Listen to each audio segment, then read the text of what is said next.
Is the mailman for real? Well, again, the Steelers' defense is pretty good. Really big test for him.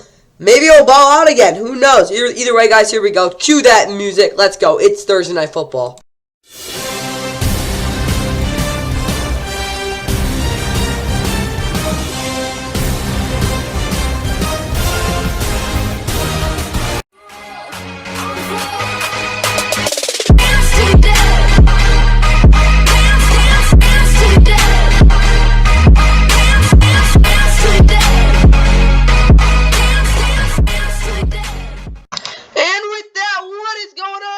Welcome back to Leave NFL. Of course, please like and subscribe. Hope you guys enjoyed the Week 9 Thursday Night Football preview, and we've got a good one on tap.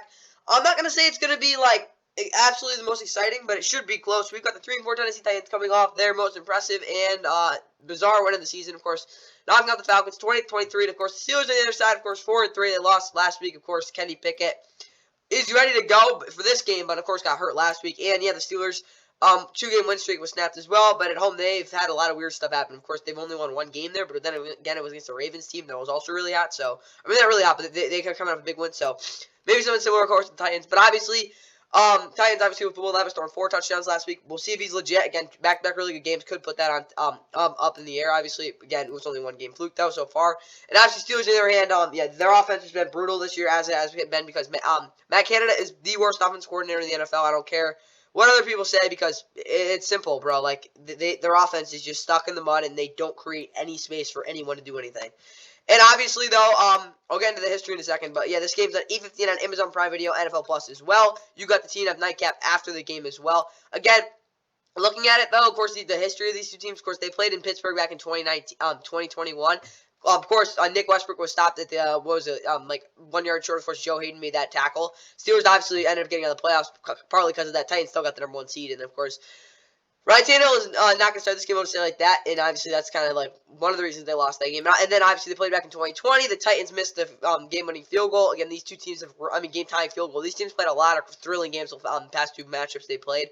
And of course, they played back in 2017 as well, and the Steelers absolutely mauled them 40-17 on Thursday Night Football in Week 11. What is called, Titans were coming in 6 and 3, really hot. Marcus Mariota threw 4 interceptions. I think he threw a pick 6. Big Ben threw 4 for them. So yeah, touchdowns obviously for the Steelers. So yeah, these two teams have some obviously some pretty cool history. Again, they played a lot of close games. Announcing this game will be Michaels, Kirk Herbstreit, and Kaylee Hartung. Kevin Westwood one has Kevin Kugler and Ross Tucker. The weather in Pittsburgh for tonight, it's gonna be partly cloudy. It's gonna be some wind. Actually, it's not going to be too cold, only 46 degrees, so, I mean, that's decent, but honestly, that could definitely get worse.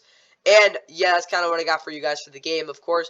I hope you guys enjoy it. Let's get right into the Titans starting lineup. And for the Titans, of course, Ryan Tannehill is out. You will see Will Levis getting another start. Derrick Henry, Tajay Spears, both in the backfield. Son Haskins, Kearis Jackson, my bad. Shaquille Brown, Taylor Stallworth, Mike Brown, all on IR. With DeAndre Hopkins, Traylon Burks, Nick Westbrook, Chris Moore at receiver, and Kyle Phillips as well. Colin Dowell is out. Shiz Conquo, Trayvon Wesco at tight end. Andre Dillard, Peter Stronsky, Aaron Brewer, Daniel Brunskill, Chris Hubbard is out. Nicholas Petit-Frere, again, he is back. Will probably start at that right tackle position. Jeffrey Simmons, of course, he's so freaking good. He outside of like what is called Aaron Donald and what is it called? What is it? Dexter Lawrence. He's been the best what is called interior defender this year, and it hasn't been even close. He's been so good. Tier Tart, Nick Autry also there. Julio Johnson's also out. What is called Harold Landry, Arden Key off the edge. Caleb Murphy's also out. What is not Harold Landry? Jack Gibbons, Aziz Al-Shire, the linebackers with Sean Murphy, Bunty, Christian Fuller, and Trey Avery at corner. Frederick McCurry is out, of course, their slot, so you can probably see him there. Caleb Farley's also out. Amon Hooker, Elijah Molden are the safeties as well. Of course, Terrell Edmonds, I wouldn't say getting benched, but he won't be playing again as much as he usually does, but he will be part of the run defense for sure. Nick Folk is their kicker. Ryan Stonehouse is their punter. Eric Garror, who is this dude? I really have no idea. Random guy, I guess. And Tajay Spears are the returners. Julius Chestnut is on IR as well, with Morgan Cox doing your long snapping. And before I talk about the Steelers, oh yeah, I didn't know Desmond Ridder got benched, which is not surprising. He's been terrible this year. Yeah. But meanwhile, for the Steelers, of course, Kenny Pickett, quarterback, Mitch Trubisky is back. Mason Rudolph is out for this game. Anthony McFarland Jr., Pat Fryermuth, Renell Wren, Chappelle Russell, and Cody Trice Jr., and yeah, those guys are on IR. With Deontay Johnson, Najee Harris, Jalen Warren in the backfield. What is called Deontay Johnson, George Pickens, Allen Robinson, Calvin Austin, receiver, Connor Hayward, Rodney Williams, the tight end. They also have Darnell Washington. Of course, Connor Hayward will getting the start because, again, he is probably the most consistent guy on the team right now. Dan Moore Jr., Isaac Salamalu, Mason Cole, James Daniels, and Chumo Corver across the offensive line. Dylan Cook is out at that right tackle position. Larry Ogunjobi, Montravius Adams, and DeMarvin Leal are all healthy. Beniki Foco is out. Roman Watts is also out. Cam Jordan Hayward won't be starting as he continues to recover and get back in the groove of things. TJ Watt, Alex Highsmith, Marcus Golding, Nick Hairbeck off the edge. Cole Holcomb, Quan Alexander on the linebackers, Joey Porter Jr., Levi Wallace, Patrick Peterson, Darius Rush at corner. Minka is out for this one, so you'll probably see Devontae Casey. That's my guess. We'll probably first say maybe Elisha Riley, but I definitely probably say Devontae Casey. And of course, Keanu Neal is the strong safety. We could have what is called a reunion of the Falcons starting safeties back in 2019, as well as Chris Boswell as your kicker, Presley Harvin is your punter, as well he's back. Godwin Bleekan, Colin Austin are your returners, and Christian Kuntz is your long snapper. And for the Titans offense, Will Levis being able to get to his second and third reads consistently is really what I wanted him to be able to do. Again, it's okay if he takes a couple stacks and is conservative like that. But if he can get those reads fast enough, I really do think that they'll open up the big plays we saw last week. Derek, 100+ rushing yards as well. Again, that's kind of like a key for this one. If he's really able to get going early and often, and then he really turns on late in the game, I think those two combinations will really give them a good shot at icing this one if they really get that chance. And obviously, 5+ downfield targets for D-Hop. He's not really a deep threat anymore, but he looked like it. So yeah, just get him the ball downfield. Defensively, though, build up with third down pressure packages. Again, you don't need to run some crazy blitz to start it. Again, you don't really have the what is called personnel at least right now to do that. But then again, I think they could surprise them with some really funky looks at the end of the game. James Swim continuing to wreak havoc on the quarterback. Again, he's just been so good with that. And the running backs. I mean, he's just been a freaking beast this year. And don't give him 10+ points in the fourth quarter. I mean, that's really what the Steelers have done to win games this year. Just don't do it. Now let's look at the Steelers now to end it. And for Pittsburgh, take shots to the boundary with Pickens and Deontay. I mean, Deontay Johnson more to actually get like a touchdown.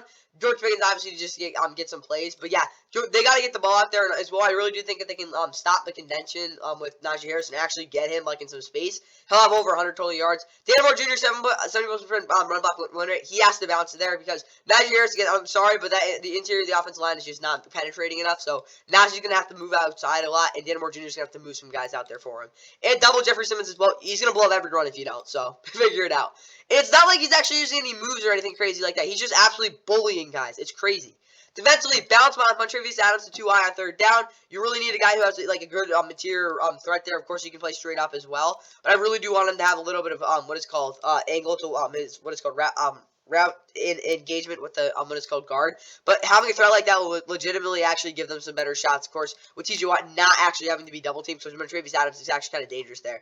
And TJ Watt and Alex Highsmith getting 5+ pressures as usual. Again, they didn't get as much last week, and as a result, they did end up losing. So they got to be better there. Joey Porter Jr. 80+% of the snaps. We'll get him the field as much as you get. Again, the tackling still isn't always there, but he's your best cover player in the secondary right now. Of course, with Minka out, and Landon Roberts 5+ tackles.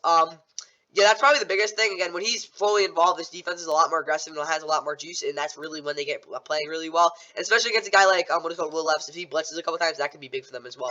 So I got for the Steelers, guys. Hope you guys enjoyed the Week 9 Thursday Night Football preview. Enjoy the game. Maybe Will Levis does his thing. Of course, we got two of the better college quarterbacks going at it in this one, obviously. Of course, Pitt and Tennessee. That's all I got. Yeah, hope you guys enjoy. They had the field goal attempt. Just one thing to keep an eye on. Last few snaps from Brinkley have been low. Well handled by Kern.